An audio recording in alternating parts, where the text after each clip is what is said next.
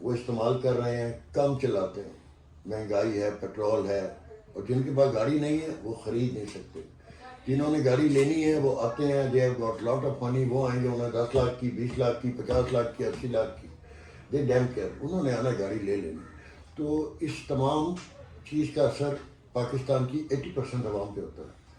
تو sale purchase بھی کم ہو جاتی ہے, امپورٹ بھی کم ہو جاتی ہے, پیسے کی سرکولیشن مارکیٹ میں سلو ہو جاتی ہے.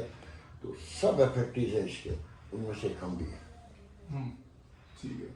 تو سیکنڈ کوشچن تو میرا یہ ہے کہ with the passage of time یہ لوگوں پریفرنسز بھی اوور ٹائم چینج ہوتے ہیں نا, کہ کچھ لوگ امپورٹڈ گاڑیاں پریفر کرتے ہیں یا لوکلی میڈ پریفر کرتے ہیں. تو آپ نے کوئی ٹرینڈ نوٹس کی کہ انفلیشن نے اس پہ کوئی اثر ڈالا ہے؟ کرتا ہے. امپورٹ جو ہے عام آدمی تو کرتا نہیں ہے, بہت کم لوگ ہیں جو کرتے ہیں. زیادہ تر لوگ جو بڑے ڈیلرز ہیں وہ لوگ کرتے ہیں, بلک میں کرتے ہیں, کنٹینر منگائیں گے, 50 گاڑیاں, 100 گاڑیاں, 25 گاڑیاں. عام آدمی نہیں. یا پھر جو باہر رہ رہے ہیں وہ اپنے بیگیج کے تحت 1-2 گاڑیاں سال میں لا سکتے ہیں. جب وہ موو کر رہے ہیں وہ گاڑیاں آتی ہیں, وہ سستی پڑتی ہیں انہیں, یہاں آ کے ایز اے انویسٹر ہمیں بیچیں گے یا کسی اور ڈیلر کو, پھر مارکیٹ میں پورے پیسوں کی بکے گی. لیکن اس تمام صورتحال کا جو ملک میں اس وقت جاری ہے, اس کا امپورٹ پہ بھی اثر ہوا ہے. امپورٹ کوئی کرتا بھی ہے تو گاڑی اگر پہلے 16 لاکھ کی پڑتی تھی اب وہ 26 لاکھ کی پڑ رہی ہے. بکتی وہ 28 لاکھ کی تھی اب 30 لاکھ کی پڑ رہی ہے. اس کا پروفٹ آف مارجن کم ہو گیا ہے, اس لیے وہ لوگ نہیں کرتے. اور یہ کرتے بھی ہیں, 3rd گریڈ گاڑیاں امپورٹ ہوتی ہیں, ان کی سرخی پاؤڈر پاکستان میں لگائی جاتی ہے, بنگلہ دیش میں لگائی جاتی ہے, وہاں سے ادھر آ جاتی ہے, تو وہ کوالٹی نہیں ہوتی گاڑیوں کی. ٹھیک ہو گیا نا. ایکسیڈنٹڈ گاڑیاں ہوتی ہیں, پھر اس کے بعد رسٹڈ گاڑیاں ہوتی ہیں, ان کو مینٹین کر کے ریکنڈیشن سے کر کے لے آتے ہیں مارکیٹ میں. ہم سمجھتے ہیں ہم نہیں لیتے, عام آدمی لے لیتا ہے, لیکن فرق پڑتا ہے. Our next stop was Day Nights 2. نام فضل محمد ہے اور میں ادھر ڈے نائٹ سپر اسٹور پہ کام کرتا ہوں ایز اے سپروائزر. ٹھیک ہے. میرا پہلا کوشچن ہے آپ سے کہ رائز آف انفلیشن کی وجہ سے آپ کو سپلائی چین میں کیا پرابلمس آئی تھیں؟ پرابلمس تو ہمیں یہ آئی تھی کہ جب سے یہ ایل سیز وغیرہ بند ہوئی تھی اور مطلب یہ ڈالر کا ریٹ اوپر نیچے ہو رہا تھا, تو اس وقت جو ہے نا مسئلہ آیا تھا. مطلب کسٹمر جو بھی چیز ہم امپورٹڈ لاتے تھے یا اگر لوکل بھی ہوتی تھی تو اس کی پرائس بہت زیادہ بڑھ گئی تھی ایل سیز اور ڈالر کی وجہ سے نا. تو اس بنا پر جو ہے نا کسٹمر جو ہے وہ مطلب ضروریات کے علاوہ جو بھی چیزیں تھے وہ نہیں لے پا رہے تھے. وہ مطلب یہ ہے کہ شیمپو ہو گیا, کلر ہو گیا, اسپرے ہو گیا, اس طرح کی کوئی چیز نہیں لے پا رہے تھے, ضرورت کی چیزیں لے رہے تھے. تو اس حساب سے ہمارا سیل پہ بھی جو ہے نا وہ اثر پڑا تھا. اور سیل پہ جب اثر پڑا تھا تو ڈیمانڈ بھی اس وجہ سے کم ہو گئی تھی پھر. اور بہت ساری چیزیں تھیں جو باہر سے آ نہیں رہی تھی, کسٹمر کی ضرورت تھی لیکن وہ مل نہیں پا رہی تھی. تو بہت افیکٹ ہوا ہے نا مارکیٹ اس وجہ سے. ٹھیک ہو گیا. میرا سیکنڈ کوشچن ہے آپ سے کہ آپ کو کوئی نوٹیبل ڈفرینس نظر آیا کہ پچھلے سال سے یا پچھلے 2 سالوں میں اور اس سال کے جو پرائس انکریز ہوا ہے, کوئی آپ کو پروفٹ کوئی مارجن نظر آیا کہ زیادہ کچھ اوپر گیا ہے, زیادہ پہلے نیچے تھا, اس طرح کچھ آپ کو ڈفرینس فیل ہوا ہے؟ نہیں, ڈفرینس تو یہ بس ہوا ہے کہ مثال کے طور پر پچھلے سال جو قیمتیں تھی, ہمیں قیمتیں مل رہی تھی, وہ اس سال جو ہے اس طرح کے ڈبل ٹرپل ہو گئی ہے. اور مارجن جو ہے نا مارجن ان کا کم ہوا ہے, کیونکہ کسٹمر ایک چیز اس کے پہنچ میں ہو تو وہ لے پائے گا. اب کسٹمر کو ایک چیز مہنگی مل رہی ہے تو وہ چھوڑے گا اس چیز کو. تو اس حساب سے ہم چیز کو جو ہے نا وہ قیمت کم کر کے لگاتے ہیں, تو وہ مارجن جو ہے جو پروفٹ ہے اس حساب سے وہ کم پڑ گا. مطلب اس کے پچھلے سال جو قیمتیں کم تھی, کسٹمر بھی آسانی سے چیزیں لے کے جا رہے تھے, مارجن بھی اچھا تھا.